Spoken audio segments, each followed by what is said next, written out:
ನಮ್ಮ ಕಾರ್ಮಿಕರು ಕೆಲಸದ ವೇಳೆಯಲ್ಲಿ ಮೃತಪಟ್ಟರೆ ಅವರಿಗೆ ಕೊಡ್ತಾ ಇದ್ದಂತ ಸುಮಾರು 5 ಲಕ್ಷ ಪರಿಹಾರ ಕೊಡ್ತಾ ಇತ್ತು. ಈಗ 8 ಲಕ್ಷಕ್ಕೆ ಏರಿಸ್ತಕ್ಕಂಥ ಕೆಲಸವನ್ನು ಮಾಡಿದ್ದೀವಿ. ಅದೇ ರೀತಿ ಸಹಜ ಮರಣವಂತರಲ್ಲ, ಅವರ ಸಂಸ್ಕಾರಕ್ಕೆ 75,000 ಕೊಡ್ತಾ ಇದ್ರು. ಅದನ್ನ 1.5 ಲಕ್ಷ ರೂಪಾಯಿಗೆ ಏರಿಕೆ ಮಾಡ್ತಕ್ಕಂಥ ಕೆಲಸವನ್ನು ಮಾಡಿದ್ದೀವಿ.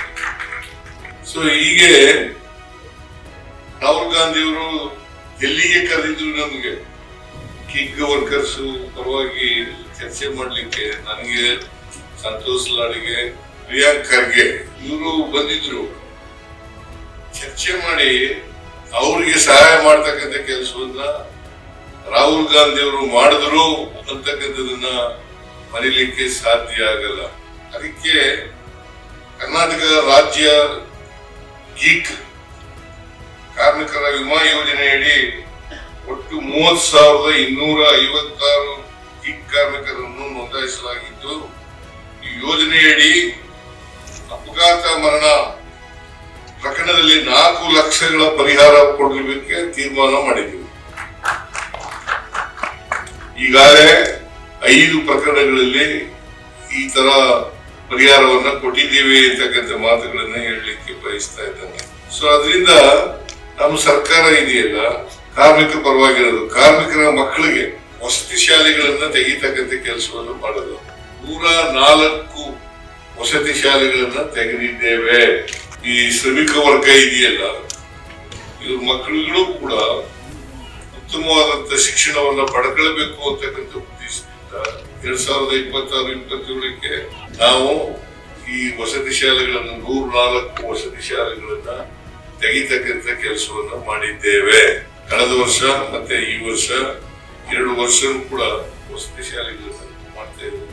ವಿಷಯ ಏನಪ್ಪಾ ಅಂತಂದ್ರೆ ವಸತಿ ಶಾಲೆಗಳಲ್ಲಿ 99.42% ಮಕ್ಕಳು ತೇರ್ಗಡೆ ಆಗ್ತಾರೆ. 99.42% ಅಂದ್ರೆ -58. ಬಿಟ್ರೆ ಇನ್ನು ಉಳಿದವರೆಲ್ಲ ಪಾಸ್ ಆಗಿದ್ದಾರೆ.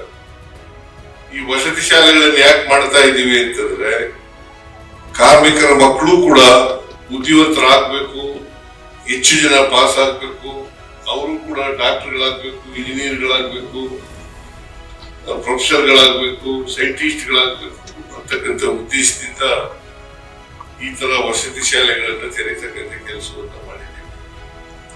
ಮೊದಲು ವಸತಿ ಶಾಲೆಗಳು ಪರಿಶಿಷ್ಟ ಜಾತಿ ಅವರು ಮಾತ್ರ ಇದ್ದದ್ದು. ಈಗ ಎಲ್ಲ ಬ್ಯಾಕ್ವರ್ಡ್ ಕ್ಲಾಸು ಕಾರ್ಮಿಕರು ಅವ್ರಿಗೆಲ್ರಿಗೂ ಕೂಡ ವಸತಿ ಶಾಲೆಗಳನ್ನ ಮತ್ತೆ ಮೈನಾರಿಟೀಸ್ ಇವ್ರಿಗೆಲ್ರಿಗೂ ಕೂಡ ವಸತಿ ಶಾಲೆಗಳನ್ನ ತೆಗಿತಕ್ಕಂಥ ಕೆಲಸಗಳನ್ನ ಮಾಡ್ತಾ ಇದ್ದೀವಿ.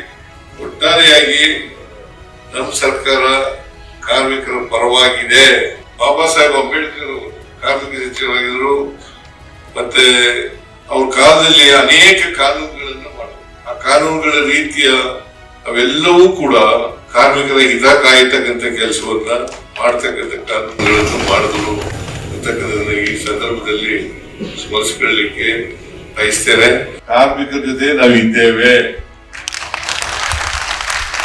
ನಮ್ಮ ಸರ್ಕಾರ ಇದೆ, ಕಾಂಗ್ರೆಸ್ ಪಕ್ಷ ಇದೆ ಅಂತಕ್ಕಂಥದನ್ನ ಹೇಳಲಿಕ್ಕೆ